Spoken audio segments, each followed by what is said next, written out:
Welcome back to From. The first 3 episodes, I think, were all very solid. Whatever will be, will be. What's going on here? Who is this? Lovely. Oh, that's Victor. So he was just a little kid when this all started? I think I'm starting. You wanted to live here, girl. What are you freaking out about? Me pillow, Sue pillow, or something. Her name's Meredith. I like her. You know, it's kind of funny. I have a shirt just like that. Oh, I know. I got this out of your suitcase. What? Again, you chose Colony House instead of being with your family, so you can't be upset that your privacy has been invaded when you chose the communal house with tons and tons of people in it. Like, come on. Jesus. Jesus. Yeah. Good morning. I still hate you. Do you think we're being punished? Who knows? Why would you say that? I miss Julie. I don't. You can go and bring me something back. Saddle up, partner. Let's go get some pancakes. Sure, you should be alone right now, but if that's what you want. Well, I've never been to Wonder how many times he's had to do this. Just collect a disfigured, ripped up body. What's in the cart? Nothing. Nothing. Just They're always focusing in on that radio. We were hoping you'd come by. Is there something going on with that? I'm Sarah. Jim Matthews. Keep her away from your children. You don't leave much, do they?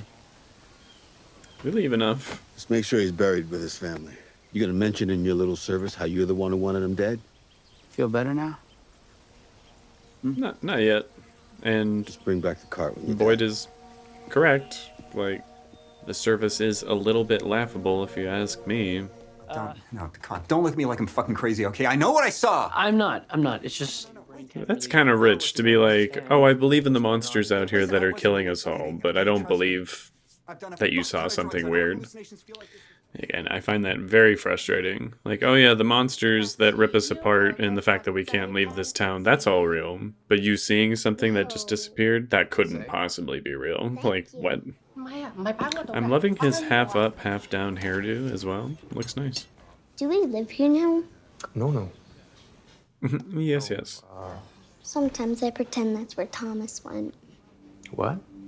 That he's on a magical quest. They must have had a kid that died. Like, that's the second time they've mentioned this, Thomas. No. Yeah, I'm positive that they lost a kid. There's no pain greater to a parent than losing a child. What? The trees. They moved 4 inches. Should we tell somebody? Oh, I don't think they'll understand. I mean, yeah, what does that mean? But it's in crayon. So? You're a grown-up. Your art is shit, man. Excuse me. Dad, stop! What are you doing? Dad! You don't come near him. You don't talk to him. Do you understand me? Dad! I mean, as a parent who just came out of the bathroom to an old man sitting next to my son, I would have the exact same reaction. Like, don't fucking talk to my kid. I believe him, he's not gonna like do anything to the kid, but still, I think that is a very reasonable parental reaction to that. I found your sweater in my bag.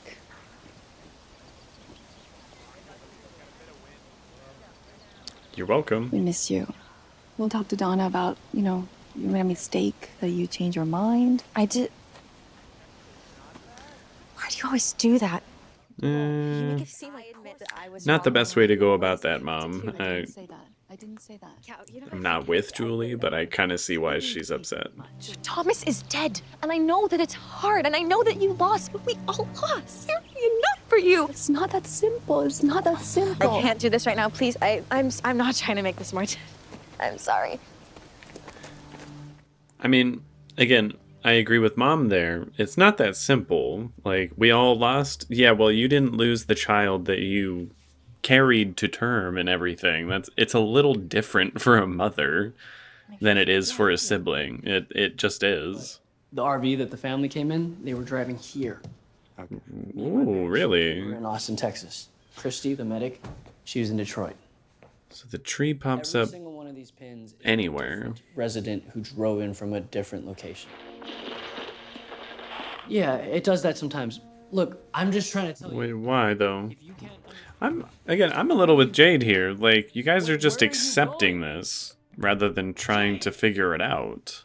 Maybe there are no answers, but you shouldn't just give up. You talk about how things are going to be okay. It makes the rest of us feel that we're doing something wrong. That's not fair. She's got a good point. Victor, you're gonna get your ass kicked by those parents. You better be careful. Let's go.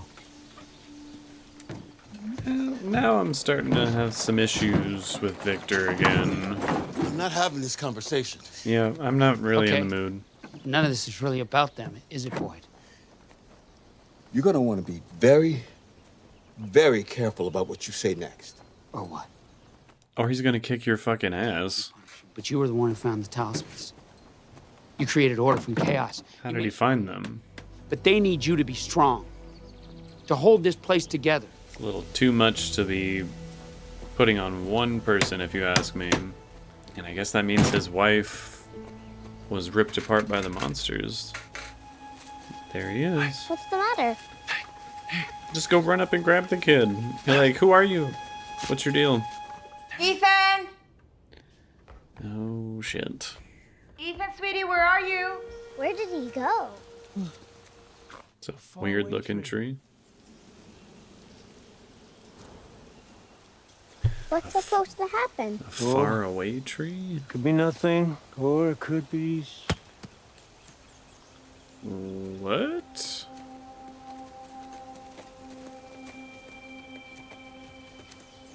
So we've got monsters and we've got portals now. Things just keep getting How weirder. does it do that? Problem is, you never know where you'll end up. It could be that you end up stuck inside of a mountain somewhere. Why don't you jump in there and find There's a out? bunch. No. What's wrong? Is that the same dog that Victor? Oh, Ethan, come. he had a gun? Dad, leave him alone. Jim, he has a gun. He did just also save your Jim. life. Jim, let's go. But again, as a parent, you're like, all right, I just told this guy to not talk to my child. Now he's out in the middle of the woods with him and he has a gun. Like, I would be very, very concerned. Despite the carnage, I'm gonna have fun. I mean, shit, what else are you gonna do? I'd go over there and play with him too.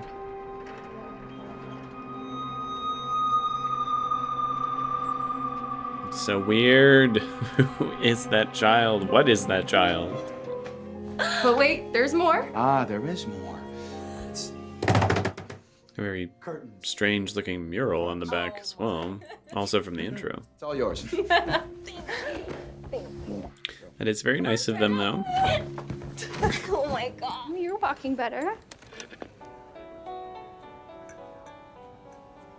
Yeah, someone please comment on that. They do that sometimes. What you got there? Sweet potato. Ooh. I do not like sweet potatoes. Whoa. What is that? What is that?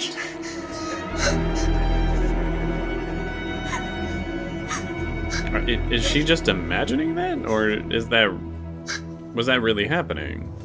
What did I say? Keep her away from your children.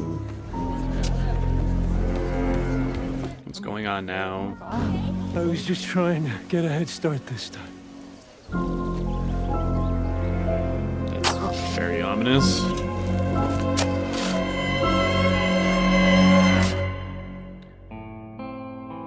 All right.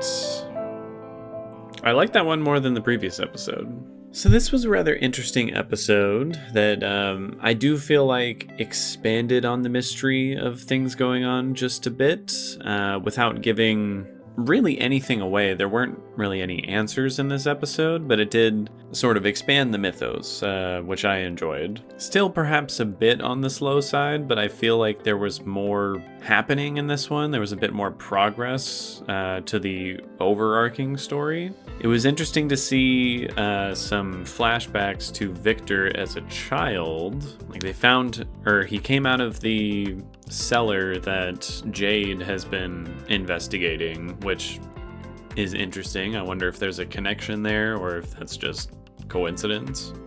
And the fact that Victor was seeing this kid when he was a child and apparently can still see him now, again, it makes me wonder why. Why only him and Ethan? Why are they the only ones that can see this boy in white? Like, what's Victor's end goal here? He's measuring the distance that the trees have moved, which they have moved 4 inches apparently, which, again, I don't know what that means. He has a gun, which I guess shouldn't be, like, that surprising, but at the same time, where did he get it? How did no one know that he had it? But on the plus side, he used it to scare away the, like, dogs that were about to attack Jim and Tabitha, which, you know, good on him, I guess. He also heard them barking or was just remembering the dog from his past. I have so many questions. I don't understand why there are so many little things connecting. Like, how do these things connect exactly? And what was that tree that he was talking about? He says there's multiple of them and that they all can take you somewhere far, somewhere close, but it's dangerous. You could end up in the, like, inside of a mountain or something like that. Like, what the hell are those things? Again, no real answers in this episode, but expanding on the mythos, like adding to the questions that were already there. Julie in this episode, again, just kind of irritated me. She's already immediately potentially regretting the decision to be at Colony House because she's like, oh, I have no privacy, which again, I'm like, you chose to be there. You already knew that it was a communal space where there's not going to be a lot of privacy. Even when she's given a room by Fatima and Ellis, it's not her own room, it's, you know, with them, so I don't know where she's coming off with this whole, like, oh, I made a mistake, like, oh, do you think?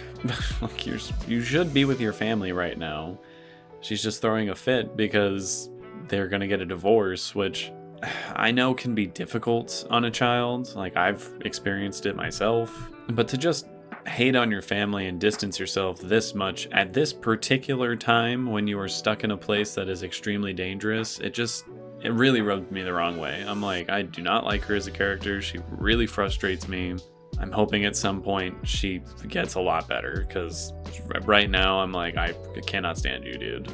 I liked Jade in this episode because he's having none of this complacency that a lot of the townsfolk seem to have. They're all just like, oh yeah, the radios just do that. This just is the way it is. Sometimes weird stuff happens. Is what it is, just live with it. And he's like, no. I'm gonna figure out what's going on here. And I see where they're coming from, saying like, okay, well, if you try and figure out what's going on here, eventually you're just gonna lose your mind because there's no answers. But I, like Jade, do not believe that. There are answers. You just have to search hard enough and find them. You gotta actually try to find them. I'm sure others have, but there is no harm in trying. Like, they don't know where the animals are coming from. They don't know why the radios will just kind of spaz out or start playing music sometimes. Like, there are answers out there, and Jade and I are gonna find them. All right. This is also the episode I would say that confirms that Jim and Tabitha lost a kid.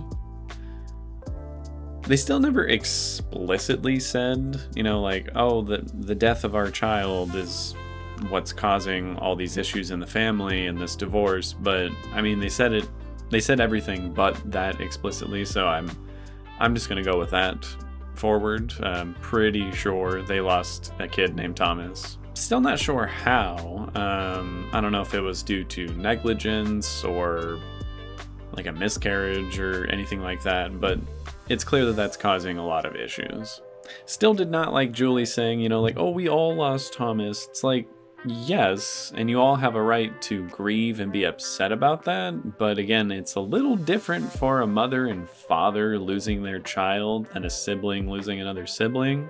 Both are very traumatic, both warrant, time to deal with that loss. But if it's your own child, like that is a higher level of grief. I know they say you shouldn't compare different types of grief, like everyone reacts to things in different ways, but I'm gonna go ahead and tier that one just a little higher than I lost my baby brother. I lost my baby. That is considerably more traumatic and horrible. Happy to have that discussion with anyone in the comments if anyone disagrees, but I really feel strongly on that one. And then there's Sarah. Oh, Sarah.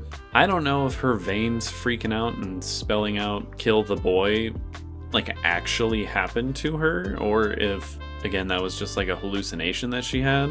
Given her mental state at any given moment, I'm going to go ahead and say it probably was in her head. But whether or not that's the monsters doing, the town's doing, I don't know. But I sure hope Jim and Tabitha keep a close eye on their kids, because it looks like Ethan is the next target. Why? I'm not sure. I would say maybe because he's the one seeing the boy in white, which seems to hold some sort of big significance. But Victor can also see him, so why isn't she going after Victor? Curious. Very interesting. Overall, I'm going to give this episode a 7.9 out of 10. Again, very solid. I liked it a bit more than the last one, but it's still a bit on the slow side.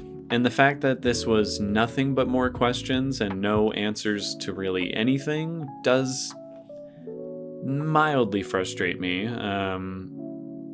Again, I know they need to draw this out to a certain extent, but I'm really hoping in the next episode I get an answer to at least one thing. Or not even an answer per se, but just start guiding me towards an answer. Give me a hint or a clue as to what's going on. Just a little something. Just a little itty bitty thing. I can't wait to see how all these things play out. Clearly the faraway trees and the boy in white and Sarah's hallucinations, or whatever the hell they are going to tie in together somehow. I'm just not seeing it yet. And that's fine. I'm only 4 episodes in of a 3-season show thus far. But we shall see. We shall see. So I'll see you all in that next one. And that's about it.